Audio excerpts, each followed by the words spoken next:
The city of Kish gleamed under the harsh Mesopotamian sun, but a shadow hung over King Etana's heart.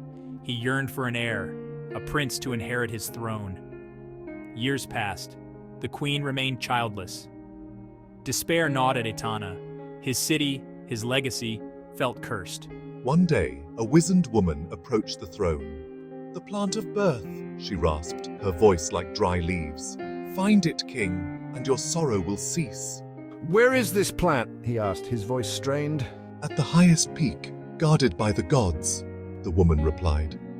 Her words echoed the impossible. Etana, a warrior king, refused to yield. He would brave any danger, defy any god to secure his lineage.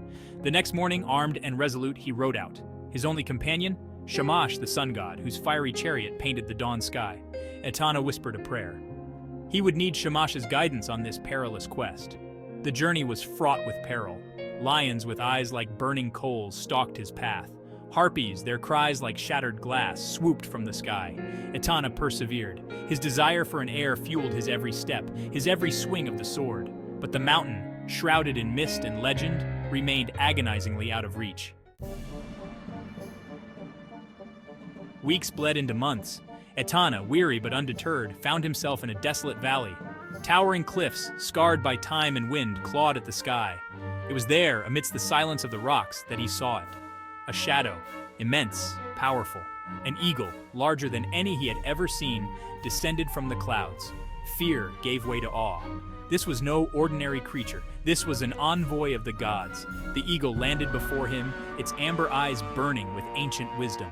"Etana, king of Kish," it spoke, its voice a rumble that shook the ground.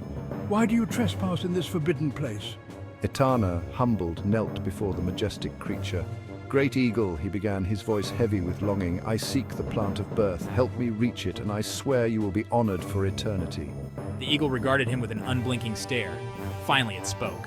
"The journey is fraught with danger. One misstep and you will plummet to your doom." Etana, his resolve unwavering, replied, "I fear no danger, not when the future of my kingdom hangs in the balance." The eagle spread its wings. Etana, heart pounding, climbed onto its back, clinging to the feathers for dear life. They rose. The ground shrunk below. The world transformed into a tapestry of greens and browns. The air grew thin and cold. Still, they climbed. Fear threatened to consume Etana. He had never felt so close to the heavens, so close to the gods themselves. He looked up.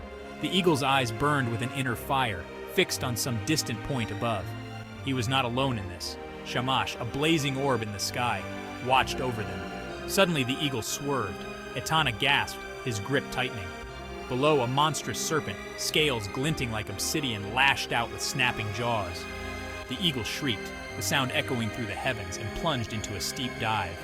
Etana braced himself. This journey was testing him, pushing him to the very limits of his courage. Up they soared again, through swirling mists and blinding light. Finally they reached a plateau bathed in ethereal light. There, amidst a field of shimmering flowers, stood a shepherd tending his flock. But these were no ordinary sheep. They were stars, each one blazing with celestial fire. "Welcome, King Etana. You have shown great courage to reach this place." The plant of birth. "You have faced your fears, King Etana. You have proven your worth. Take what you seek, and may your reign be long and fruitful." The shepherd, his face etched with the wisdom of ages, turned to Etana. Etana, awestruck, could only stammer. The shepherd smiled, a knowing glint in his eyes. He gestured to a single flower nestled amongst the stars. It pulsed with a soft inner light. The journey back to Earth was a blur. Etana, clutching the plant of birth, felt a wave of relief wash over him. He had faced the heavens and returned victorious. The eagle landed gently outside the gates of Kish, its task complete. Etana dismounted, his legs shaky, but his spirit soaring. He entered the city to joyous cries. Word of his successful quest had spread like wildfire. He went straight to the queen, his heart overflowing with hope. He presented her with the plant, its petals shimmering faintly. As she consumed it, Etana allowed himself to believe. Believe in miracles. Believe in the future. Months later, a child's cry echoed through the palace. A prince. The queen had given birth to a healthy baby boy. Etana, holding his son in his arms, wept. His quest had been arduous, fraught with danger, but it had been worth it. The future of his kingdom was secured. Etana ruled Kish wisely and justly. His reign was marked by peace and prosperity. The story of his journey to the heavens became legend, a testament to his courage and his unwavering love for his kingdom. He had stared into the face of the divine. He had overcome impossible odds, and in doing so, he had secured his legacy. Etana's story is a reminder that even in the face of despair, hope endures. It is a story about the power of perseverance, the importance of lineage, and the lengths to which a man will go to protect his kingdom. His tale echoes through the ages, inspiring us to reach for the impossible, to fight for what we believe in, and to never give up on our dreams. Subscribe now and turn on notifications to continue exploring more captivating tales of ancient mythology and forgotten lore.